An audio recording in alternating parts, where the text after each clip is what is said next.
What if I told you that one of the most iconic buildings in the world, a structure that's become synonymous with an entire nation and appears on everything from postcards to currency, was designed by a relatively unknown Danish architect who won the competition through a jury process that almost rejected his entry, then spent years battling with politicians and engineers before eventually being forced to resign and leave the country, never to see his masterpiece completed or even set foot inside it? Welcome back to UrbArchitect, where today we're sailing into the extraordinary story of the Sydney Opera House, that magnificent collection of white shells perched on Bennelong Point in Sydney Harbour, designed by Jørn Utzon and completed in 1973 after one of the most dramatic, expensive, and controversial construction sagas in architectural history. This isn't just a building, folks, it's a monument to artistic vision, engineering innovation, political interference, and the complex relationship between architects and the societies that commission their work. And honestly, the story of how this building came to exist is almost as fascinating as the building itself.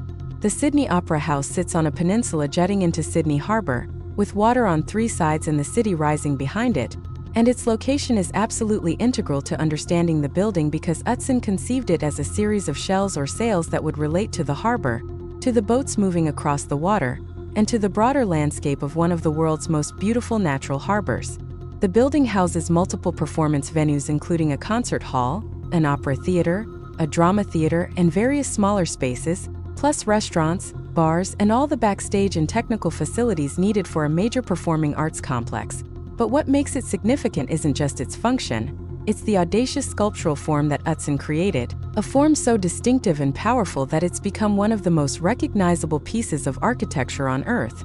right up there with the Eiffel Tower, the Taj Mahal, and the pyramids in terms of global recognition. Let's set the stage for how this remarkable project came about, because the Sydney Opera House emerged from a very specific moment in Australian history and in the broader context of post-war modernism. In the 1950s, Australia was experiencing a period of economic growth, increasing cultural confidence, and a desire to establish itself on the world stage as more than just a remote British colony, and there was a growing sense that Sydney, as Australia's largest and most cosmopolitan city, needed a world-class performing arts venue that could host opera, symphony, theatre, and ballet. The existing venues were inadequate, and there was a movement led by Eugene Goossens, the conductor of the Sydney Symphony Orchestra, to build something truly ambitious and modern that would put Sydney on the cultural map. In 1956, the New South Wales government announced an international design competition for an opera house to be built on Bennelong Point,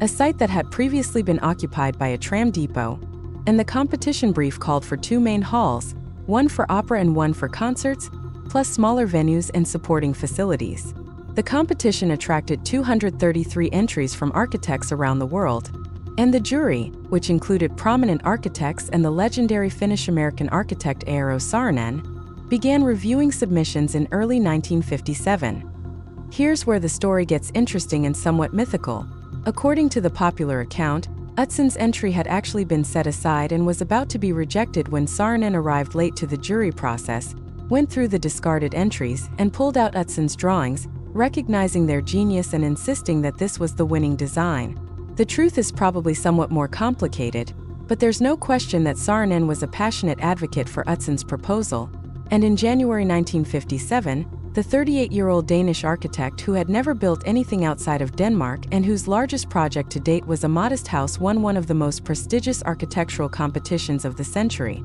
Utzon's winning design showed a series of white shell-like roof structures rising from a massive platform, with the shells covering the performance spaces and creating a sculptural composition that was unlike anything anyone had seen before. But here's the thing, and this is crucial: Utzon's competition drawings were essentially conceptual sketches, beautiful and evocative but lacking the detailed technical information about how these shells would actually be built or what geometric system would generate their forms. This would become both the project's greatest strength, because it allowed for an incredibly powerful architectural idea to be recognized and celebrated, and its greatest weakness, because figuring out how to actually construct these forms would take years of work, multiple false starts, and enormous cost overruns that would eventually contribute to Utzon's forced resignation. Now let's talk about Utzon's design concept and the ideas behind this extraordinary building, because understanding what Utzon was trying to achieve is essential to appreciating why the Sydney Opera House looks the way it does.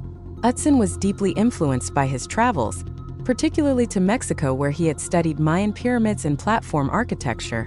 and to China where he had observed how buildings were conceived as platforms with various structures placed on top of them. He was also influenced by natural forms, particularly organic geometries like shells, waves, and sails, and he was interested in how architecture could create a sense of mystery and drama through the sequence of approach, entry, and movement through space. His concept for the opera house had several key elements. First, a massive platform or podium that would lift the building above the harbor level and create a unified base from which the shell roofs would rise. Second, the shell structures themselves, which would cover the various performance halls and create the building's iconic profile. Third, a careful organization of the interior spaces to maximize views, create appropriate acoustics, and provide logical circulation for both performers and audiences. And fourth, a system of prefabricated components that could be mass-produced and assembled on site to make the complex geometry buildable. The shells were originally conceived as parabolic forms, but as the design developed and engineers tried to figure out how to build them, it became clear that this geometry wouldn't work structurally or economically, and Utzon and the engineering team led by UrbArchitect spent years searching for a geometric solution that would be both beautiful and constructible. The breakthrough came in 1961, 5 years into the project, when Utzon realized that all the shells could be generated as sections of a single sphere with a radius of about 75 meters, which meant that all the components could be standardized and prefabricated from the same forms, making construction feasible. This is called the spherical solution, and it's one of the most elegant examples in architectural history of how geometric thinking can solve seemingly impossible technical problems. The shells are composed of precast concrete rib segments that were cast on site, transported to the building, and assembled into the shell structures, with each shell made up of multiple ribs that fan out from a common point at the base. The surface of the shells is covered with over 1 million Swedish-made ceramic tiles arranged in a chevron pattern that gives the building its distinctive texture and allows it to appear to change color and character depending on the light conditions, weather, and viewing angle. Utzon was meticulous about these tiles, testing numerous options before selecting the specific shade of cream and white that would give the shells their characteristic appearance, and the chevron pattern was carefully designed to emphasize the geometry of the ribs and create visual movement across the surface. The platform or podium is constructed of massive concrete and contains all the support functions including dressing rooms, rehearsal spaces, technical areas, and the parking garage, and it creates a clear separation between the base of the building, which engages with the city, and the upper levels, which engage with the harbor and sky. Utzon designed a grand set of stairs that would sweep up from the forecourt to the entrance level, creating a ceremonial approach that echoes the stairs of Mayan temples and creates a sense of ascent and arrival. Inside, the major halls are organized with their stages at the southern end, facing the harbor, and their seating raked upward toward the north, and Utzon designed sophisticated acoustic systems including suspended reflectors and carefully shaped walls to optimize sound quality in the concert hall and opera theater. The interiors feature extensive use of plywood, particularly Australian birch plywood, which creates warm, organic surfaces that contrast with the hard exterior geometry, and Utzon designed custom furniture, lighting fixtures, and other elements to create a unified interior environment, though many of these were modified or eliminated after he left the project. Let's get technical for a moment and talk about the structure and construction of the opera house, because this is where engineering met art in ways that pushed the boundaries of what was possible in the 1960s. The structural engineering was led by UrbArchitect and partners, particularly Jack Zunes and Peter Rice, and they faced enormous challenges in realizing Utzon's vision. The shells are essentially assemblies of precast concrete ribs that are held together at their base by a tension ring and at their apex by a ridge beam, and they're supported on massive concrete pedestals that transfer loads down through the podium to the foundation. Each rib segment was precast in forms, and the precision required was extraordinary because any deviation would prevent the segments from fitting together properly.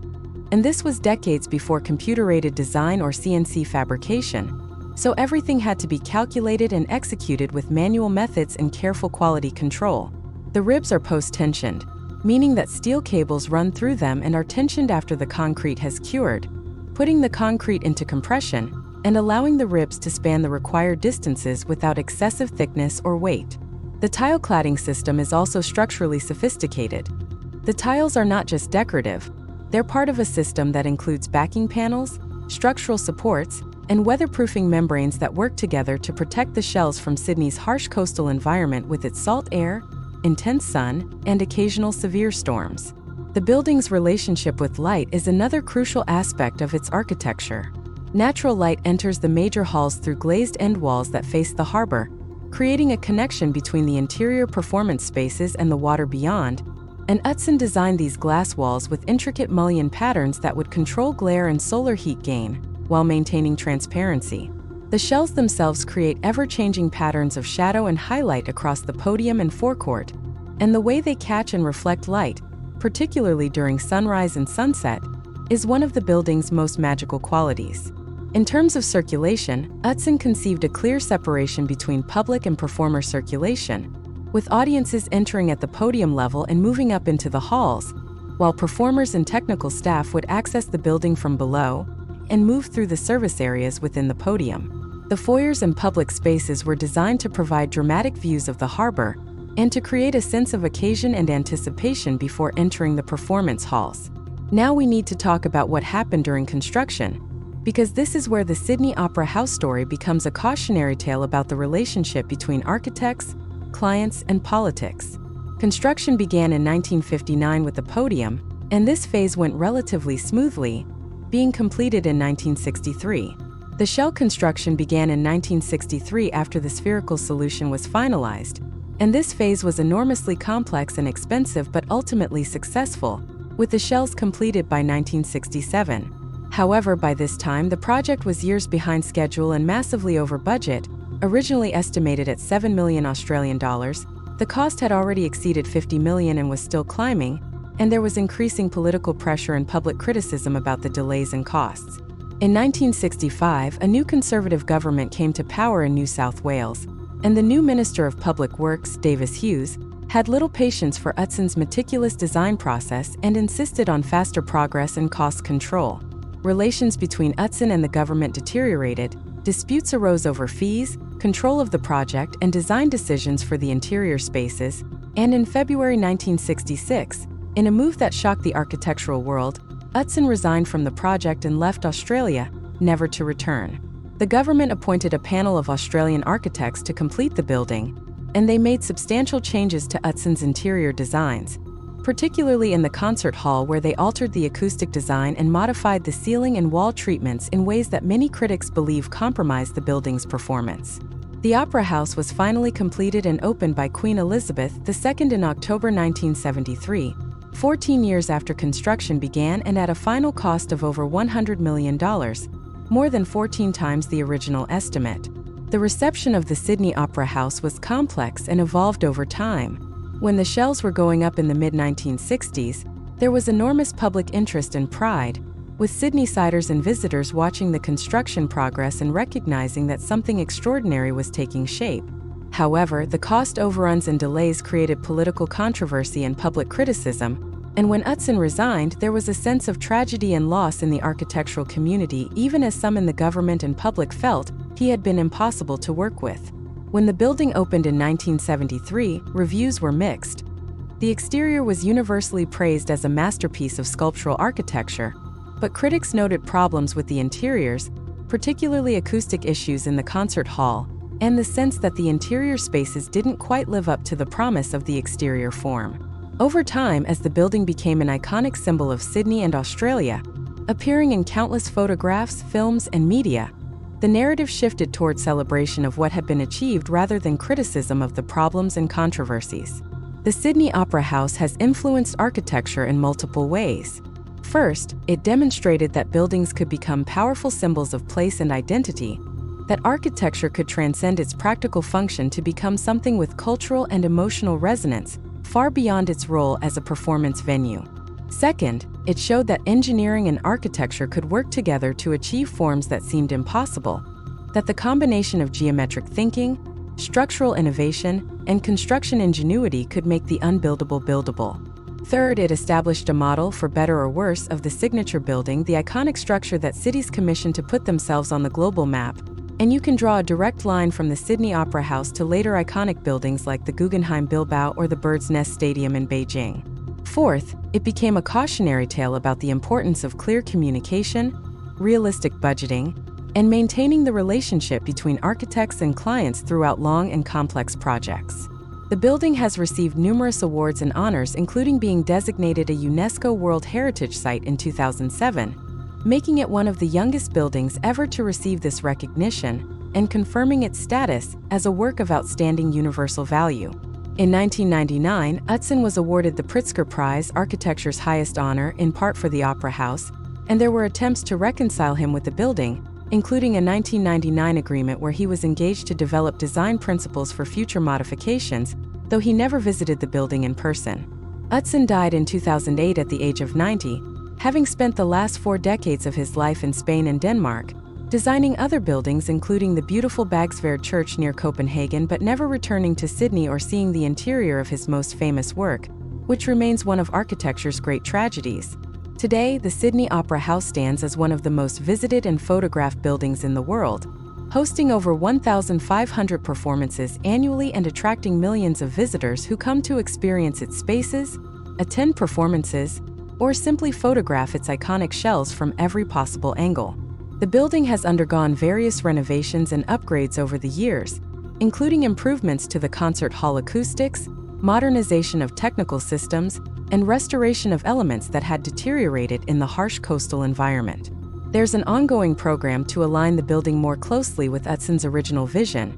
implementing the design principles he developed late in his life, and making changes that honor his intentions while adapting the building to contemporary needs and standards. Walking around the Sydney Opera House today, whether you're approaching it from Circular Quay with the shells rising dramatically against the sky, standing on the broad stairs of the forecourt with the harbor spread out before you, or inside one of the halls experiencing a performance, you can feel the power of Utzon's original vision, the sense that this building is something special, something that operates on both a practical level as a performing arts complex, and on a symbolic level as an expression of human creativity and ambition. The tragedy of Utzon's resignation and his permanent estrangement from the building adds a layer of melancholy to the story,